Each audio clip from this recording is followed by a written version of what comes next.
Сакам да ги известам граѓаните дека почнувајќи од 16 овој месец почна со работа ковид центарот во ЈЗО општа болница со поширена дејност Кавадарци.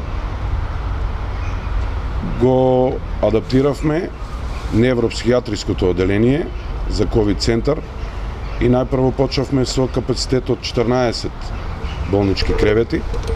Меѓутоа, заради големиот наплив на пациенти, имавме сугестии од министерот за здравство, а и актуелната состојба беше таква, веднаш тој капацитет го зголемивме на 23 болнички кревети.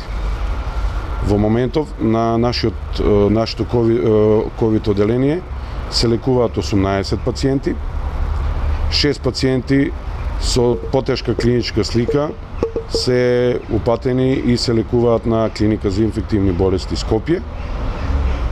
Имаме за жал и еден смртен случај на пациентка од 65 годишна возраст со многу изразени коморбидитети. Меѓутоа имаме и добра вест. Вчера од нашиот ковид центар беа пуштени на домашно лекување двајца излечени пациенти со негативни ПСР тестови. Од страна на кадар, сакам да ви информирам дека во ковид центарот работат специјалисти интернисти и искусни медицински сестри кои што веќе беа на работа на инфективната клиника во Скопје. Морам да напоменам дека сериозно сите се вклучија во борбата против ковидот со еден многу голем елан за да се помогне на нашите пациенти. Јас за тоа сум им многу благодарен и ги охрабрувам да продолжат со исто темпо. Тие дежураат секоја трета вечер, значи екипата се состои од 4 медицински сестри, еден доктор, специјалист, интернист и еден болничар. Работат по принцип на ротација на 2 недели, така да сега во недела почнува друга екипа да работи, пак 2 недели, се со цел малку и тие да се одморат, за да можат да продолжат понатам. Останатите болнички услуги се одвиваат нормално, сите амбуланти работат најнормално. Меѓутоа, овде би сакал да потенцирам дека заради ковид центарот го дуплиравме капацитетот во одделот за биохемиска лабораторија. Го дуплиравме капацитетот во инфективната амбуланта. Таму веќе од понеделник ќе работи и втора смена. Го дуплиравме капацитетот во оделението за рентген диагностика, затоа што знаете дека рентгенот на бели дробови мора да се направи кај овие пациенти. А останатите делови од болницата работат нормално. Претпоставувам сега ќе дојдат најетни случаеви и сите ќе бидат згрижени да не се грижат граѓаните од нашиот град. Вака гледате и сами дека бројките се зголемуваат. Ние е нормално дека имаме план Б, имаме резервен план. Во моментов ослободуваме уште едно оделение. Тој ќе биде со капацитет на нови 20 болнички кревети. Известен е и министерот за здравство и сакам да кажам дека и да потенцирам да нашите граѓани не се грижат. Ние нема да оставиме ни еден граѓанин да не остане, односно пациент да не остане незгрижен. Ќе се бориме до последниот пациент, затоа што работата е сериозна. Ако треба и уште повеќе ги зголемуваме капацитетите спрема тоа како налага состојбата. Сега во моментов имаме 5 слободни места на ковид оделението. Тоа не значи дека до вечер или до утре тие слободни места нема да се потполнат. Затоа ја имаме оваа втора варијанта. Ослободивме уште едно оделение. Ќе повторам со 20 болнички кревети, значи плюс вкупно ќе имаме 43 болнички кревети за ковид оделението. Исто така и кадар за таму обезбедивме. Знаат медицинските сестри кои што треба да одат во ротација, известени се. Само чекаме да видиме како ќе оди динамиката на сместувањето на пациенти.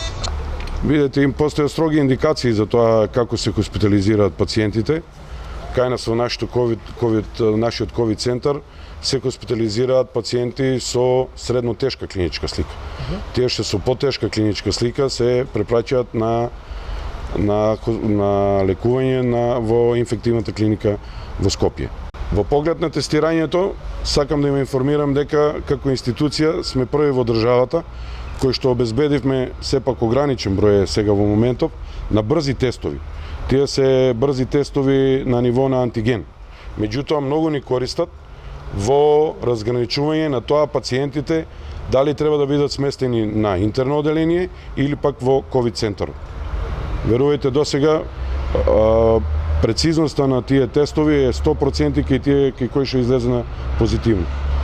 Брзите тестови се користат секаде во Европа, почнавме и ние, меѓутоа пак ќе повторам, се со цел за да знаеме на кое оделение да ги хоспитализираме пациентите. Тоа значи дека тие тестови ги користиме само интрахоспитално. Нашата болница е така проектирана да немаме централен довод на гасови, така да започнувањето на овој ковид центар, со започнувањето се соочивме со тој проблем на снабдување со кислород, односно боци за кислород и регулатор вентили за истите, затоа што знаете дека кислородот исто така учествува и значи многу за пациентите кои што се болни од оваа болест. Меѓутоа, морам да напоменам дека бизнес заедницата во нашиот град веднаш се вклучи во помош и во донации, така да обезбедивме боци за кислород, обезбедивме вентили, обезбедивме скафандери, обезбедивме постелнина, сите активно се вклучија. На дневна основа сме во комуникација со министерот за здравство и со нашиот градоначалник, кои што со нивното огромно залагање помагаат да се решат овие проблеми кои што ги имаме. Сега за сега, во моментов, се е решен. Проблем беше, ви кажав, само кислород, доторот на кислород кој што го вршиме, меѓутоа и тоа го решивме. И затоа сакам и да изразам благодарност до сите овие општествено одговорни компании, до министерот, до градоначалникот за целата помош што ни ја пружат во овој момент. Исто така да знаете, имаме донација, баш денес имаме донација и од физички лица, од брачен пар кои што решија да дадат по половина пензија, само за да ни помогнат во да набавиме материјали кои што ни требаат. Апелот мој би бил и до граѓаните, и до институциите, до сите, да ја сватат работата сериозно. Верувајте, не ја подценувајте болеста, не е за подценување. Сакам да кажам дека ова е сега момент можеби за подобра комуникација да имаме меѓу себе. Нема потреба пациентите да кријат дека имаат болест, ковид, не е ништо срамно. Напротив, јас ги охрабрувам да се пријават, се со цел за да може да бидат регистрирани во епидемиолошката служба, во Центарот за јавно здравје, за да можат побрзо да се наоѓаат контактите.